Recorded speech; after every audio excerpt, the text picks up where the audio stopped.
문 열어. 이 집값이 올랐다며? 10억이나 뛰었다지. 그래, 그러니 절반은 내놔라. 아무리 이혼했어도 우리 아들 몫은 있는 거다. 뭐라고요? 바람나서 떠난 주제에 이제 와서 제 집을 탐내요. 너 아직도 싸가지 없구나. 내가 시어머니인데 내 몫을 요구하는 게 왜 잘못이야? 시어머니요. 이혼한 순간 남이죠. 남의 집에 쳐들어와서 도둑질하려는 게 뻔뻔하지 않습니까? 내가 재혼을 했다고? 그것도 경찰이랑. 내가 감히 우리를 무시해? 무시가 아니라 당신들이 범죄자니까요. 전세 사기로 수많은 사람 울린 거 다 알고 있습니다. 뭐라고? 우리가 사기꾼이라니. 그래, 오늘은 끝까지 가자. 내 남편이 형사라는 사실 몰랐던 거 후회하게 될 거야. 너 감히 내 전 남편을 감옥에 보낼 셈이냐? 당연하죠. 뒤늦게라도 벌은 받아야 하니까요. 주말 아침 평소보다 늦게 일어나 간만에 평화로움을 느끼고 있던 순간 현관문을 세차게 두드리는 소리가 울려 퍼졌다. 두드림이라기보다는 거의 쾅쾅 부수듯이 들려 가슴이 철렁 내려앉았다. 예상치 못한 불청객의 등장에 순간적으로 온몸이 굳어졌다. 조심스레 다가가 눈을 들이밀어 보니 믿고 싶지 않은 얼굴들이 그 자리에 버티고 서 있었다. 바로 전 시어머니와 전 남편이었다. 그들을 본 순간 숨이 턱 막히며 심장이 요동쳤다. 이미 이혼한 지 3년이 지났고 2번 다시는 마주치고 싶지 않은 사람들이었다. 그런데 왜 굳이 이곳까지 찾아온 것일까? 생각할 겨를도 없이 그들의 목소리가 벽을 뚫고 거칠게 들어왔다. 전 시어머니는 여전히 권위적인 말투로 나를 불러 세우며 인사를 하지 않는다고 핀잔을 주었다. 예전처럼 은근히 내 존재를 무시하는 태도는 여전했다. 전 남편은 그녀의 등 뒤에서 고개를 내밀며 비아냥거렸다. 그의 얼굴을 보는 순간 과거의 기억이 불쑥 되살아났다.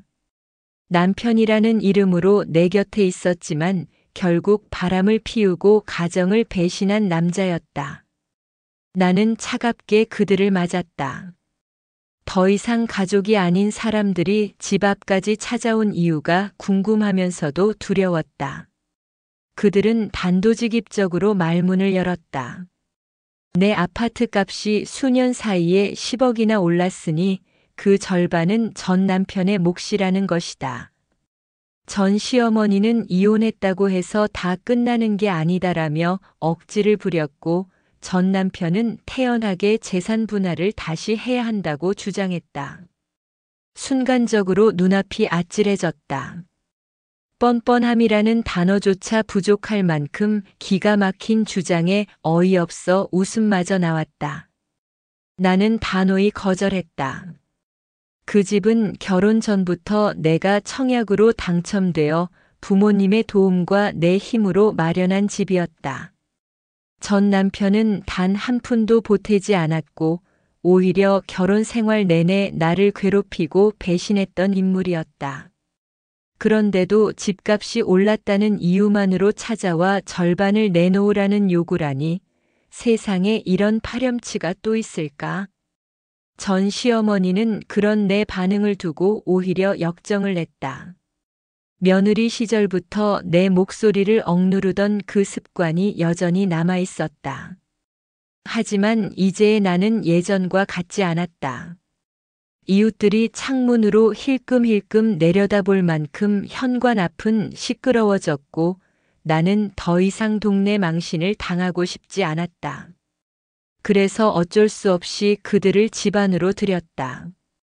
하지만 단순히 대화하려는 목적만은 아니었다. 나는 이미 그들의 속셈을 짐작했고 준비된 대응이 있었다.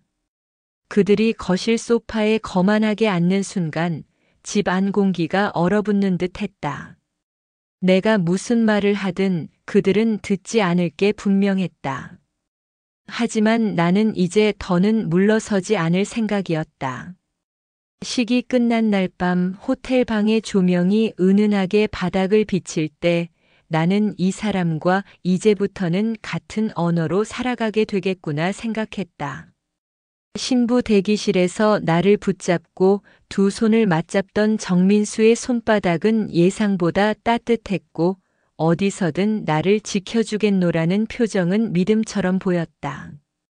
그러나 믿음이란 것도 관리가 필요했고 그 관리의 첫 단추는 그가 아니라 그의 어머니 오명자에게 채워져 있었다. 신혼집의 벽지가 채 향도 가시지 않은 첫 주말, 시어머니는 식기 건조대 위 접시 배치가 마음에 들지 않는다며 처음부터 다시 정리하라고 말했다. 구김살 없이 웃으며 알겠다고 대답했지만 그 말 끝에 달라붙은 뉘앙스, 본가에서는 이렇게 하지 않았다는 말이 내 속을 긁었다. 그날부터 신혼의 하루하루는 사소하지만 무겁게 기울었다. 출근 전 아침상을 차려야 하는데 내가 좋아하는 간편식 대신 오명자가 적어준 반찬 리스트가 냉장고 문에 자석으로 붙었다. 멸치볶음의 볶음 시간, 미역국의 소금 분량, 달걀말이의 단단한 굵기까지 넘겨받은 집안의 표준이 상세하게 적혀 있었다. 정민수는 그 리스트를 보며 애써 중립적인 표정을 지었고 나는 그 표정 속에서 책임을 회피하는 요령을 읽었다. 처음 몇 달은 따라하려고 애썼다. 출근길 지하철이 혼잡할수록 내 마음도 쪼그라들었고 퇴근 후 수건을 짜서 걸 때마다 나는 하루를 다 쥐어짜 버린 것 같은 기분이 들었다. 결혼 전에는 서로의 이야기를 귀한 시간처럼 모아두던 사이였다. 그러나 결혼 후 대화의 주제는 오명자의 건강 상태와 본가의 행사 일정으로 채워졌다. 금요일 저녁에 치킨을 시켜 드라마를 보자고 하면 그는 대개 어머니가 주말 점심을 같이 먹자고 하셨다는 말로 답했다. 거절을 바라는 눈치였지만 결국 차를 몰고 본가로 향했다. 거실에 놓인 오래된 소파에 앉으면 오명자는 늘 나의 살림 점수를 매기듯 말을 던졌다. 청소의 각도, 반찬의 가지수, 전통 제사의 디테일. 나는 그 말을 듣는 동안 어떻게 반응해야 덜 지치고 덜 아플지 계산하느라 더 지쳤다. 한 번은 퇴근이 늦어 반찬 가게에서 반찬을 사왔다. 정갈하게 담긴 반찬통을 식탁에 올리는 순간 문이 열리며 민수가 들어왔고 거의 동시에 오명자의 전화가 울렸다. 그 통화는 스피커로 전환되었고 내 사온 반찬을 보던 오명자는 기어이 목소리를 높였다. 집밥이 사람을 만든다는 말과 함께 사먹는 음식에는 내리 사랑이 없다는 둥. 며느리가 손맛을 못 내면 남편은 결국 바깥 맛을 찾는다는 둥 오래된 문장들이 식탁을 눌렀다. 나는 논쟁 대신 수저를 올렸다. 민수는 눈치를 보며 반찬통을 하나 둘 뚜껑 닫아 냉장고로 돌려보냈다. 그 모습을 보며 나는 이 집에서 내 편을 찾는 일이 생각보다 오래 걸릴 수 있겠구나 하고 생각했다. 월급날이면 나는 주택담보대출 상환표를 펼쳐 원금을 더 갚을 방법을 계산했다. 결혼 전 청약 당첨으로 마련한 이 집은 내게 단순한 자산이 아니라 나를 지탱하는 기둥이었고 어떤 일이 있어도 지켜야 할 안전망이었다. 민수는 대출과 상환에 큰 관심을 보이지 않았다. 그는 본인의 자동차 할부와 취미 모임 회비, 어머니 병원 동행과 같은 먼지 같은 지출을 우선했다. 가끔은 본가에 일정 금액을 드리는 것이 효도라고 말했고 나는 그 효도라는 단어가 우리 부부의 경제 계획에서 어떤 위치를 가져야 하는지 함께 논의하고 싶었지만 대화를 시작할 때마다 그는 엄마를 설득하기가 더 어렵다는 말로 대화를 닫아버렸다. 설득해야 할 대상이 우리 둘 사이가 아닌 셋째 자리 어딘가에 있다는 사실은 내게 묘한 고립감으로 다가왔다. 시간이 흐를수록 나는 집안의 사소한 결정을 내리기 위해서도 승인 절차를 거쳐야 하는 사람처럼 느꼈다. 새 커튼을 고르려면 어머니의 취향을 확인해야 했고, 작은 전자제품을 바꾸려면 본가와 상의가 먼저였다. 방에 공기청정기를 거실로 옮기고 싶다고 말했을 때 민수는 어머니가 먼지 알레르기가 있으시니 본가에 새 공기청정기를 하나 드리는 것이 우선이라고 답했다. 나의 거실은 늘 뒤로 밀렸다. 나는 내 생활을 타협해갔고 타협이 쌓일수록 마음속 작은 방들이 하나 둘 닫혔다. 결정적 균열은 명절이었다. 첫 명절 준비는 나의 무대이자 시험대였다. 오명자는 전날 새벽부터 호출했고 나는 장보기 목록을 받아 장을 봤다. 재래시장의 흥정소리와 생선 비닐의 물기, 명절을 채우는 냄새로 하루가 지났다. 다음 날 새벽 나는 본가 주방에서 전을 부쳤다. 기름이 튀어 팔에 동그란 자국이 생겼고 쟁반 위에는 먹음직스러운 색이 쌓였지만 오명자의 눈은 색이 아니라 각을 보았다. 모양이 일정하지 않다, 뒤집는 타이밍이 늦다, 소금 간이 애매하다. 그의 잣대는 냉정했고 민수는 조용히 접시만 나르며 그 사이를 메우지 않았다. 밤이 깊어 모두 잠든 뒤 나는 욕실 거울 앞에서 팔의 화상 자국을 바라보다 한참을 서 있었다. 그 자국이 내 결혼의 현재를 설명하는 도표처럼 느껴졌다.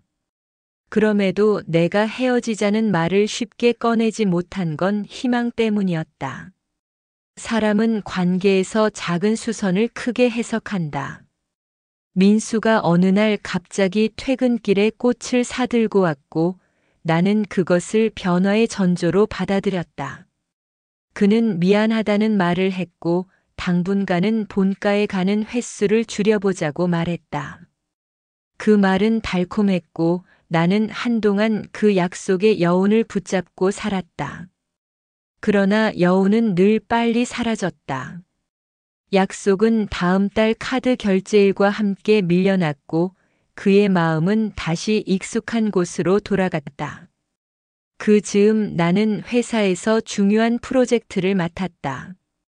야근이 잦아졌고 내 시간표는 가늘게 늘어졌다.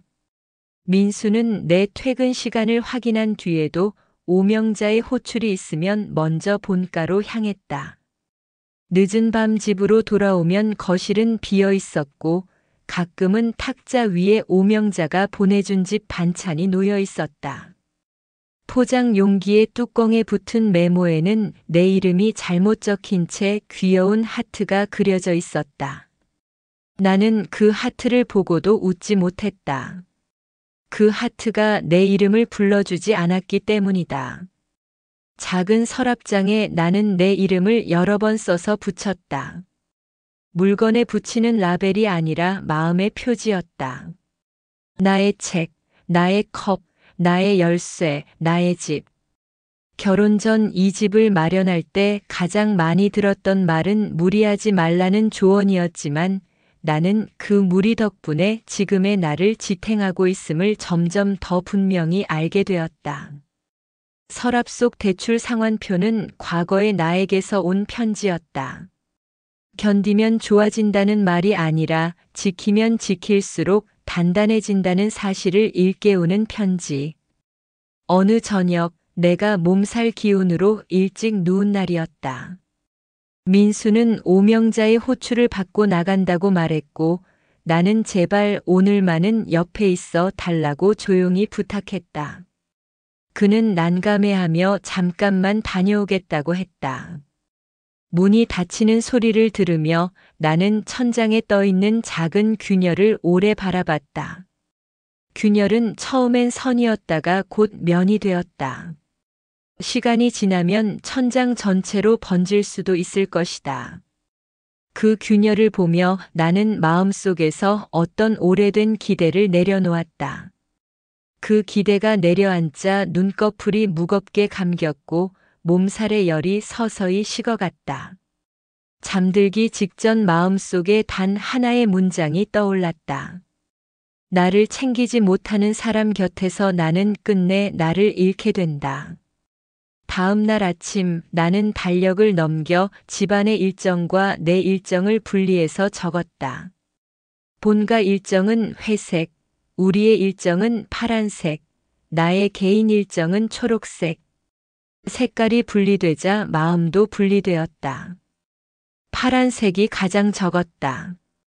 그 사실이 오히려 선명해졌다. 오후에 민수는 미안하다고 메시지를 보냈고 나는 고맙다고 답했다. 고맙다는 말 뒤에 기대라는 단어를 붙이지 않았다. 내 마음은 이미 다른 결정을 준비하고 있었다. 이 모든 과정은 아직 불륜이라는 단어에 닿기 전의 이야기였다. 그러나 균열은 충분히 넓었고 다음 장면을 불러들이기에 준비가 되어 있었다. 가끔 삶은 큰 사건이 아니라 작은 무책임의 연속으로 무너진다. 나의 결혼도 그랬다. 하중을 버티던 기둥이 무너지는 소리가 나기 전 이미 곳곳에서 삐걱거리는 소리가 울리고 있었던 것이다. 그리고 곧 나는 그 소리의 이름을 보게 된다. 퇴근 후 집안 정리를 하던 어느 저녁이었다.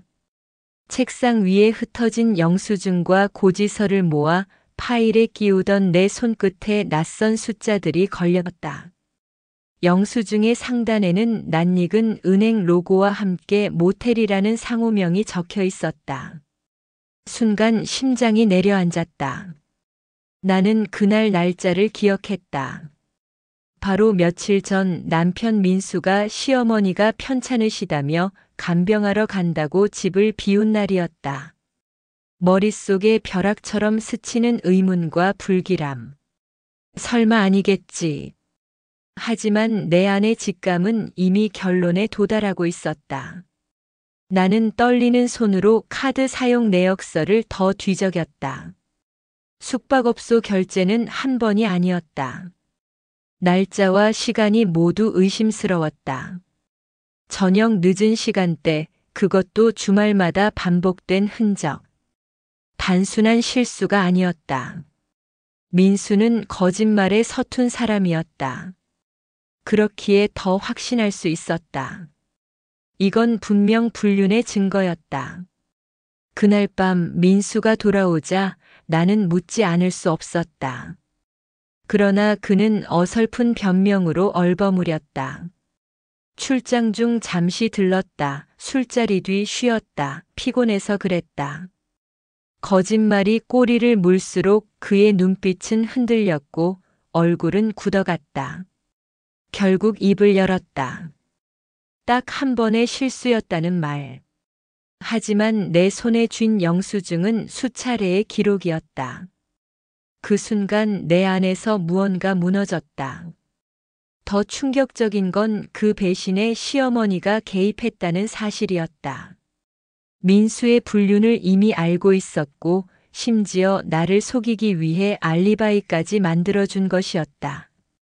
민수가 집을 비운 날마다 시어머니는 아들 내가 효자다, 며느리 대신 날 챙긴다며 나를 안심시켰다. 그 따뜻한 말들이 전부 위장된 덫이었다는 걸 깨닫는 순간 나는 치를 떨었다. 며느리를 기만하는데 모자가 한 통 쏙이라니 내 결혼 생활이 얼마나 허무한 거짓 위에 세워졌는지 절감했다. 그날 이후 나는 잠을 이루지 못했다. 불 꺼진 거실에서 홀로 앉아 있었다. 불륜이라는 단어가 머릿속에서 구체적으로 형체를 갖췄다. 그리고 마침내 다짐했다. 더는 참지 않겠다고. 민수와 그의 어머니가 짠 그 거짓된 무대에서 나는 더 이상 꼭두각시로 서 있지 않겠다고. 내 아파트와 내 삶은 나만의 것이라는 사실을 되새기며 손에 꼭 쥐었다. 민수의 불륜이 드러난 뒤 나는 더 이상 미룰 수 없었다. 변호사를 찾아가 모든 증거를 제출했다. 숙박업소 결제 내역, 문자 기록, 그리고 시어머니의 목소리가 담긴 통화 녹음까지. 처음 만난 변호사는 자료를 꼼꼼히 훑으며 고개를 끄덕였다. 이 정도면 확실합니다. 위자료 청구 그리고 이혼 청구 모두 유리합니다. 그 말이 내 귀에 들어오는 순간 지난 몇 년간 쌓였던 억눌린 분노와 억울함이 조금은 풀리는 듯 했다. 그러나 동시에 깊은 슬픔이 몰려왔다. 내가 선택한 사람과의 결혼이 결국 법정 다툼으로 끝난다는 현실이 참담했기 때문이다. 민수는 처음에는 무릎까지 꿇으며 용서를 구했다. 정말 한순간의 실수였어. 너 없이는 못 살아. 그러나 그 말은 이미 수차례 반복된 구차한 거짓말일 뿐이었다. 나는 담담히 말했다. 실수라면 한 번이어야 했어. 그런데 너는 습관처럼 반복했지. 이제 끝내자. 내 목소리는 떨렸지만 마음은 단단히 굳어 있었다. 민수는 곧 태도를 바꾸어 재산 분할을 운운하며 오히려 당당한 척했다. 그래도 아파트는 반은 내 몫이야. 우리가 결혼 생활을 한 세월이 있는데. 나는 비웃음을 터뜨렸다. 그 집은 내가 결혼 전에 내 돈으로 마련한 집이야. 내가 낸 건 단 한 푼도 없었어. 시어머니 오명자는 더 뻔뻔했다. 재판 과정 내내 법정 복도에서 나를 노려보며 욕설을 퍼부었다. 내가 우리 집안을 망쳤다. 우리 아들이 실수 좀 한 게 뭐가 그리 대수냐. 며느리라면 눈 감아줄 줄도 알아야지. 나는 고개를 저으며 대답하지 않았다. 대신 마음속으로 다짐했다. 오늘 이 치욕을 끝내리라. 재판은 몇 달간 이어졌다. 민수 측은 억지를 부리며 재산 분할과 위자료 감액을 주장했지만 내 손에 쥔 증거들은 무엇보다 명확했다. 판사의 목소리가 법정에 울려 퍼졌다. 피고의 상습적인 외도와 원고에 대한 심각한 정신적 피해가 인정됩니다. 피고는 원고에게 위자료와 손해배상을 지급하고 혼인은 해소한다. 그 순간 나는 법정 한가운데서 온몸이 풀려 주저앉을 뻔했다. 긴 싸움이 끝났다는 해방감과 그래도 끝까지 싸워 이겨냈다는 자존심이 동시에 밀려왔다. 판결이 확정된 날 오명자는 끝까지 나를 붙잡고 소리쳤다. 넌 우리 가문에서 저주받을 거다.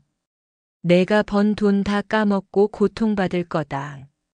하지만 나는 그녀의 눈을 똑바로 바라보며 말했다. 저주가 아니라 자유예요. 이제야 내 삶을 찾았으니까. 그 말은 내 스스로에게도 하는 다짐이었다. 그날 밤 집으로 돌아온 나는 비어있는 거실을 한참 바라봤다. 결혼 생활 내내 나를 옥죄던 그림자들이 이제는 사라진 듯 했다. 아파트 벽지는 여전히 낡고 싱크대 위에 남은 물때도 그대로였지만 그 공간은 온전히 내 것이었다. 아무에게도 빼앗기지 않을 나만의 집. 나는 작은 잔을 꺼내 와인을 따르고 스스로에게 속삭였다. 잘 싸웠어. 이제부터 다시 시작이야. 이혼 판결이 끝난 후 며칠 동안은 공허함이 나를 지배했다. 분명 자유를 되찾았는데 마음은 텅 비어 있었다. 거실 소파에 앉아 창밖을 바라보면 바람에 흔들리는 가로수조차 내게 말을 걸어오는 듯 했다. 그동안 지켜야 한다고 매달렸던 결혼이 끝나자 나는 오히려 나 스스로가 무엇을 원하는지 알 수 없게 되었다. 자유가 주어지면 환호할 줄 알았는데 정작 다가온 건 묘한 고독과 두려움이었다. 그러나 시간이 흐르자 서서히 일상이 회복되었다. 매일 아침 눈을 뜨면 더 이상 시어머니의 잔소리나 민수의 무심한 얼굴이 없었다. 대신 나만의 리듬이 생겼다. 출근길 지하철에서 듣던 음악이 달리 들렸고 점심시간 혼자 먹는 밥도 마음이 편안했다. 주말이면 꽃시장에서 작은 화분을 사와 거실에 두었다. 초록빛이 번져가는 걸 보면서 내 안에 텅 빈 자리가 조금씩 채워지는 듯 했다. 회사 동료들은 내가 이혼 소송을 치렀다는 사실을 거의 몰랐다. 그저 살이 빠지고 눈빛이 달라진 나를 보고 놀랄 뿐이었다. 요즘 더 단단해진 것 같아요. 누군가의 그 말이 내 마음을 울렸다. 나는 진정한 단단함이란 스스로를 지켜낸 사람만이 가질 수 있다는 사실을 깨닫기 시작했다. 하지만 예상치 못한 반전은 그때 찾아왔다. 민수와 오명자가 여전히 나를 놓지 않고 있었던 것이다. 판결이 끝난 지 2달쯤 되었을까 아파트 현관 앞에 낯선 봉투가 놓여 있었다. 봉투 속에는 오명자의 필체로 적힌 편지가 들어 있었다.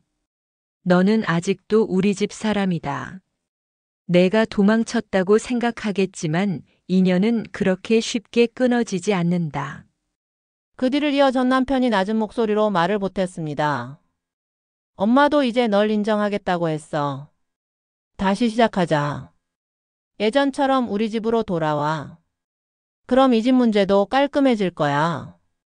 그의 목소리는 떨렸지만 그 말 속에서 나는 다시 감춰진 거짓을 감지했다. 오명자의 편지가 내 손에 아직 남아 있었기에 그 말은 진심일 리 없었다. 나는 단호하게 고개를 저었다. 민수, 이제 내 인생에 내 자리는 없어. 내가 준 상처는 되돌릴 수 없어. 앞으로는 내 앞에 나타나지 마. 내 목소리는 더 이상 흔들리지 않았다.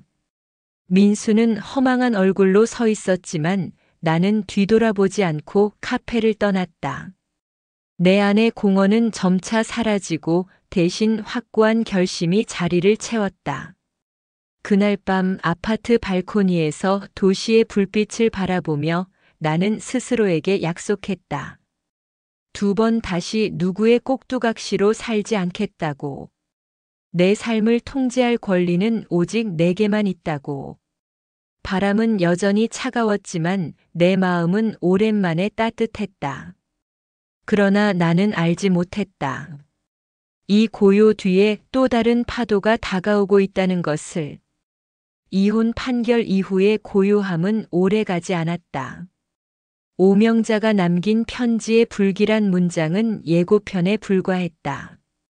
어느 날 퇴근길 아파트 현관 앞에 낯선 그림자가 서 있었다. 가까이 다가가자 민수였다. 수척한 얼굴, 초라한 차림새로 그는 문 앞에서 나를 기다리고 있었다. 순간 두려움이 몰려왔다. 나는 곧장 집으로 들어가려 했지만 그는 문을 막아섰다. 잠깐만 얘기 좀 하자. 나 이제 정말 엄마랑도 거리 두고 너만 생각할 거야. 그의 눈빛은 간절했지만 그 말이 얼마나 공허한지 나는 이미 알고 있었다. 나는 차갑게 대답했다. 민수, 이제 끝났어. 내 삶에 다시 들어오지 마.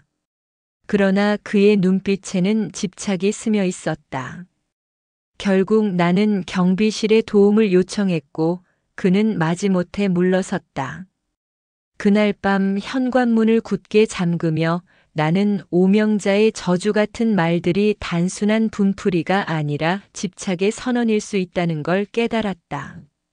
며칠 뒤 회사에서 야근을 마치고 집으로 돌아오는데 현관문 손잡이에 또 다른 봉투가 걸려 있었다. 이번엔 오명자의 필체가 아니었다. 민수의 글씨였다. 우리 다시 시작하자. 내가 거절하면 난 끝까지 널 괴롭힐 거야. 짧지만 섬뜩한 문장이었다. 순간 다리가 풀려 주저앉을 뻔했다. 자유를 얻었다고 생각했는데 사실은 또 다른 전쟁의 시작이었다. 나는 더 이상 혼자 버틸 수 없다고 판단했다. 지인들에게 상황을 털어놓았고 변호사에게도 협박성 편지를 전달했다. 법적 대응을 준비하는 동안에도 불안은 가시지 않았다. 엘리베이터 거울 속 내 표정은 늘 긴장에 굳어 있었고 잠을 자다가도 작은 소음에 벌떡 일어나곤 했다. 어느 날 새벽에 깨어 거실 창밖을 내다봤다. 주차장 구석에서 한 남자의 그림자가 담배를 피우고 있었다. 불빛이 꺼졌다 켜질 때마다 나는 숨을 죽였다. 그가 민수인지 확신할 수 없었지만 직감은 분명히 말했다. 그는 여전히 나를 지켜보고 있다고. 몸서리가 쳐졌다. 나의 아파트는 더 이상 안전한 요새가 아니었다. 그러나 두려움 속에서도 나는 무너지지 않기로 했다.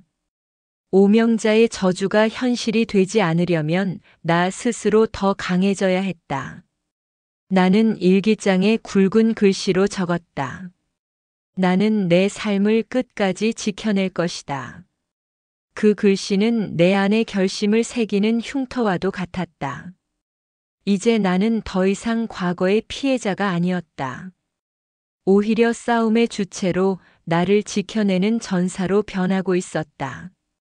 하지만 이 싸움이 어디까지 이어질지, 그 끝에서 무엇을 마주하게 될지는 아직 알 수 없었다. 다만 분명한 건 다시는 예전처럼 흔들리지 않겠다는 다짐뿐이었다.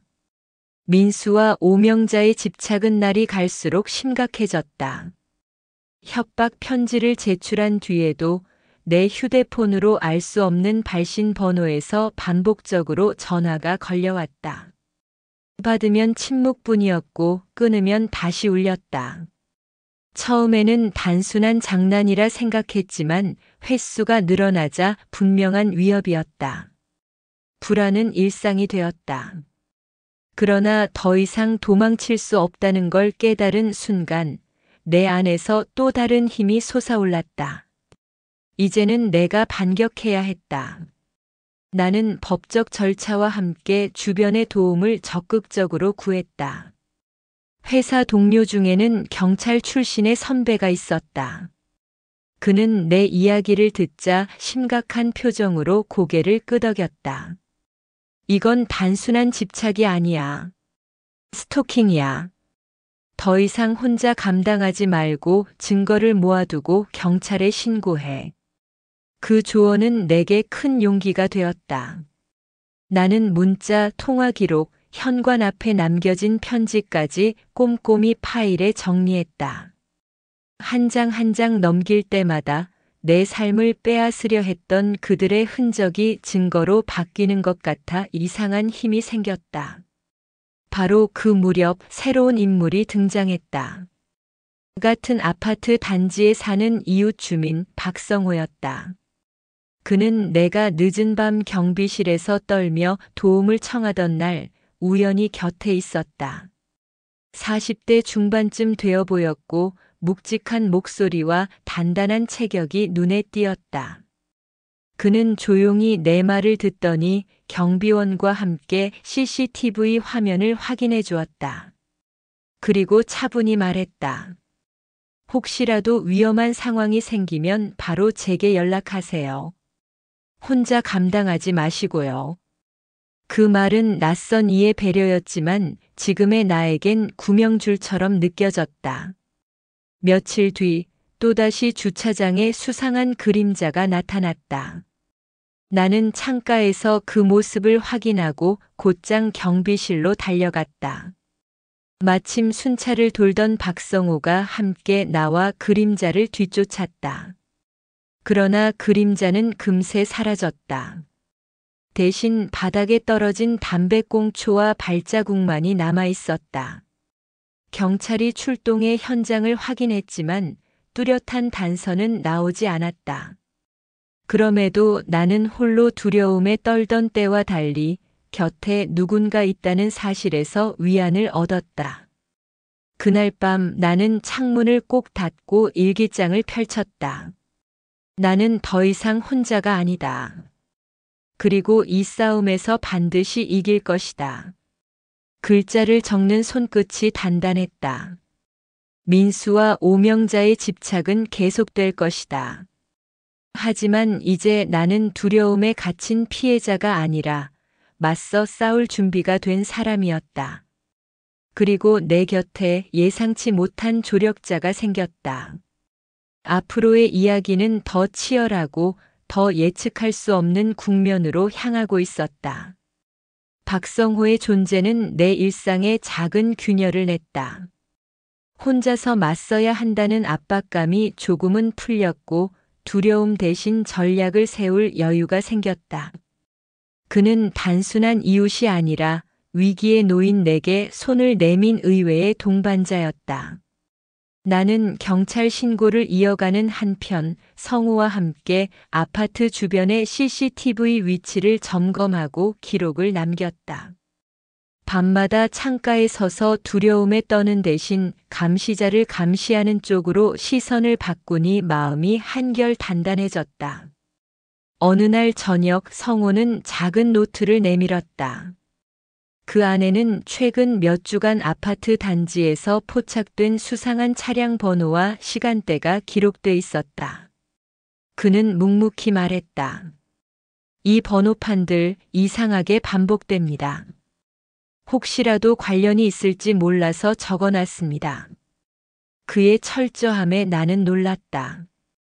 나 혼자였다면 결코 할 수 없었을 일이었다.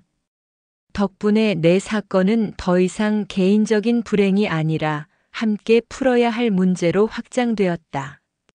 하지만 민수와 오명자의 집착은 여전히 멈추지 않았다.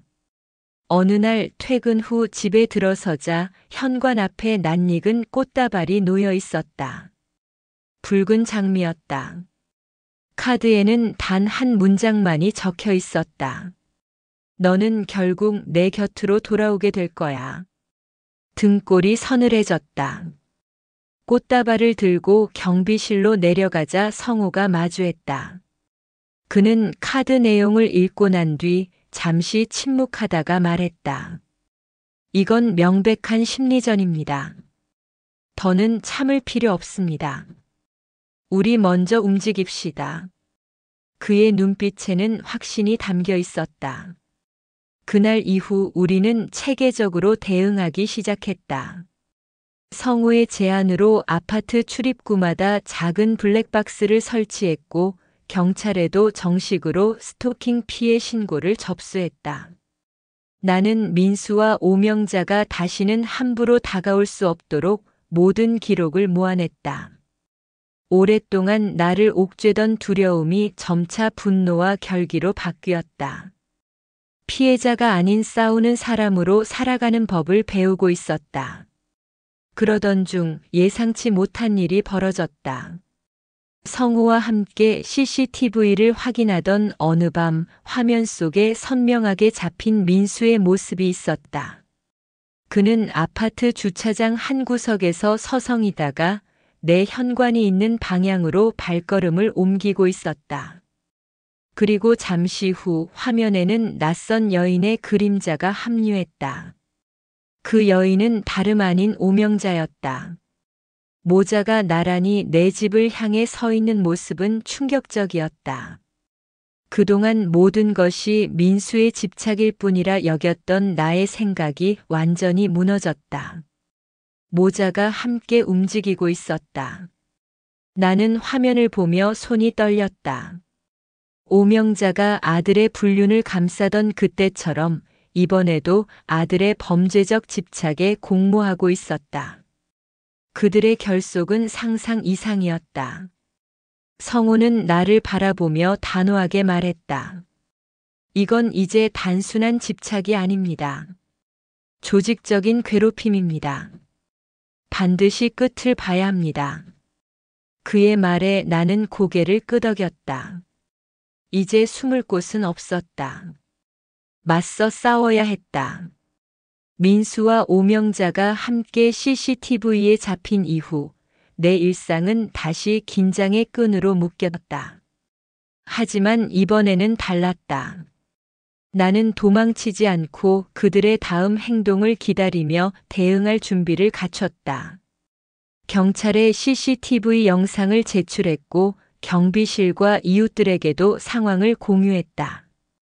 그러나 마음속 깊은 곳에서는 불안이 점점 더 커져갔다. 모자가 함께 움직이고 있다는 사실은 그들의 집착이 단순한 감정이 아니라 계획된 행동으로 번지고 있다는 뜻이었기 때문이다. 그 불안은 곧 현실이 되었다. 어느 주말 오후 나는 장을 보고 돌아오던 길에 아파트 현관 앞에서 민수를 마주쳤다. 그는 전보다 더 초췌했지만 눈빛은 오히려 광기에 가까웠다. 그는 내 팔을 거칠게 붙잡으며 말했다. 내가 이렇게까지 할 줄 몰랐어. 하지만 끝은 나랑 같이 가야 해.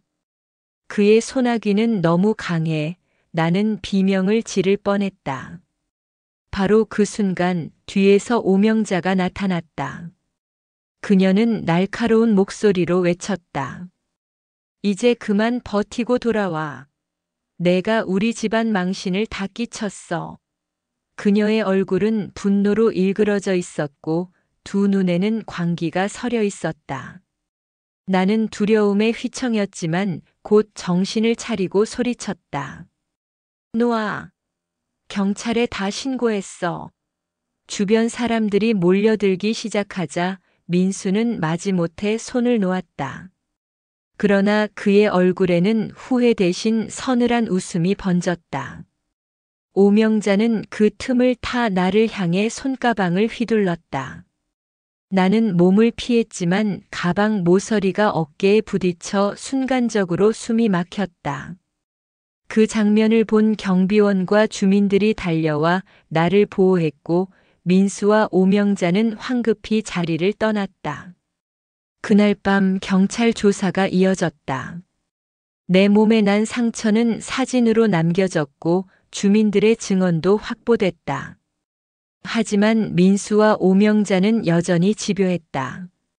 신고로 인해 겁을 먹기는커녕 오히려 더 극단적인 방식으로 나를 흔들려 했다. 늦은 밤 현관문에 날카로운 흠집이 생겨 있었고 창문 틈새로는 담배꽁초 냄새가 배어 들어왔다.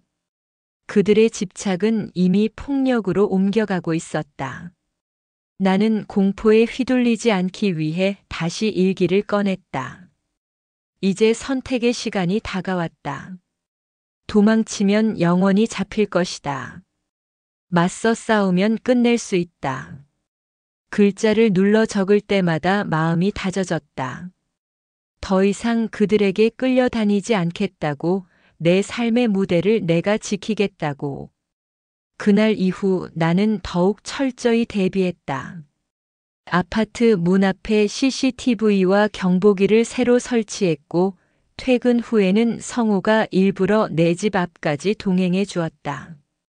우리는 서로의 휴대폰 번호를 비상 연락망으로 저장하고 만약의 사태에 대비한 계획을 세웠다. 내 삶은 위협 속에서도 서서히 반격의 자세를 갖춰가고 있었다. 그리고 나는 직감했다. 곧 모든 것이 폭발할 것이다. 민수와 오명자의 집착이 극한으로 치달으며 결판의 순간이 다가오고 있었다. 모든 것이 폭발하듯 터져나온 날은 생각보다 갑작스러웠다. 평일 저녁 야근을 마치고 귀가하던 길, 나는 아파트 현관 앞에서 이상한 낌새를 느꼈다. 불이 꺼진 주차장 한 구석에서 인기척이 들렸고 서늘한 기운이 온몸을 스쳤다. 경계심을 높이며 발걸음을 옮기는데 갑자기 민수가 그림자 속에서 튀어나왔다. 그의 눈은 완전히 광기에 잠겨 있었다. 손에는 둔탁한 금속 파이프가 들려 있었다. 그 순간 숨이 막혔다. 넌 내 인생을 망쳤어. 이제 끝을 보자. 민수의 목소리는 갈라져 있었고 소나기는 떨리고 있었다. 그 뒤로는 오명자가 서 있었다. 그녀는 날카로운 웃음을 지으며 외쳤다. 오늘 내가 무릎 꿇고 빌게 될 거다. 공포가 밀려왔지만 나는 두려움에 휘둘리지 않았다. 이미 준비해 두었던 경보기를 눌렀고 동시에 휴대폰으로 긴급 신고 버튼을 눌렀다. 경보음이 아파트 단지에 울려 퍼졌다. 몇 초 뒤 성우가 달려왔다. 그는 민수의 팔을 낚아채 파이프를 뺏으려 했고 현장은 순식간에 아수라장이 되었다. 민수는 광기 어린 힘으로 버텼고 오명자는 뒤에서 내 머리채를 잡아 끌었다. 나는 몸부림치며 빠져나왔지만 얼굴에 뜨거운 통증이 번졌다. 주민들이 달려들고 경비원이 사이렌을 울리며 경찰에 연락했다. 혼돈 속에서도 나는 민수의 눈을 똑바로 마주했다. 그 눈은 사랑했던 남자의 눈이 아니라 집착과 분노에 잠식된 낯선 괴물의 눈이었다. 그 순간 내가 여기까지 싸워온 이유가 분명해졌다.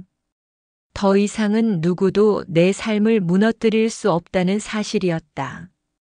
경찰차가 도착하고 민수와 오명자는 현장에서 체포되었다. 오명자는 여전히 욕설을 퍼부었고 민수는 바닥에 주저앉은 채 허망하게 울부짖었다. 사이렌 소리가 멀어질 때까지 나는 발코니에 서서 숨을 몰아쉬었다. 그 순간 도시의 불빛이 흐릿하게 번져 보였다. 긴 싸움이 끝났다는 해방감이 몰려왔지만 동시에 묘한 허무함도 찾아왔다. 내가 지켜낸 건 내 삶이지만 잃어버린 시간과 상처는 되돌릴 수 없었다. 며칠 후 경찰 조사가 마무리되었다. 성우는 내 곁에서 끝까지 지켜주었고 주민들의 증언도 확실히 남았다. 이제 나는 더 이상 피해자가 아니었다. 그러나 그날 밤 잠들기 전 창밖을 보며 스스로에게 물었다. 정말 모든 게 끝난 걸까? 민수와 오명자가 구속되었지만 그들의 집착이 남긴 그림자는 여전히 내 안에 어른거리고 있었다. 나는 다시 일기장을 펼쳐 마지막 문장을 적었다. 나는 끝까지 나를 지켜냈다. 하지만 이 싸움의 끝은 아직 모른다. 펜 끝이 떨렸지만 글씨는 굵고 선명했다. 열린 결말처럼 내 삶의 다음 장도 아직 쓰이지 않은 채 남아 있었다. 이 사연은 단순히 한 가정의 불화가 아니라 우리가 쉽게 간과하는 욕심과 집착이 어디까지 사람을 무너뜨릴 수 있는가를 보여주었습니다. 전 남편 민수와 그의 어머니 오명자는 과거의 잘못을 인정하지 못한 채 오히려 주인공의 삶을 다시 흔들려 했습니다. 하지만 결국 스스로의 욕심에 휘둘려 파국을 맞게 되었지요. 반대로 주인공은 지난 고통을 딛고 재혼이라는 새로운 길을 선택했고 끝까지 자신을 지키려는 용기를 보여주었습니다. 경찰인 새 남편 성우의 존재는 단순한 배우자가 아니라 정의와 안정이라는 상징이었습니다. 바로 옆에서 든든히 지켜주는 그 힘 덕분에 주인공은 흔들리지 않고 맞설 수 있었던 겁니다. 그러나 마지막 장면에서처럼 집착과 욕망은 쉽게 사라지지 않습니다. 사람의 마음은 변하지 않고 다시 고개를 들기도 하지요. 시청자 여러분, 혹시 주변에도 이런 관계가 있지 않으신가요? 과거를 붙잡고 타인의 삶에 침범하는 사람들, 혹은 그로 인해 고통받는 누군가. 오늘 이야기가 떠오른다면 다시 한번 스스로의 삶을 돌아보시길 바랍니다. 결국 중요한 건 나를 지킬 수 있는 용기와 새로운 시작을 향한 결단입니다. 여러분은 과연 같은 상황에서 어떤 선택을 하시겠습니까? 구독과 좋아요 그리고 알림 설정까지 부탁드리며 지금까지 마음다락이었습니다.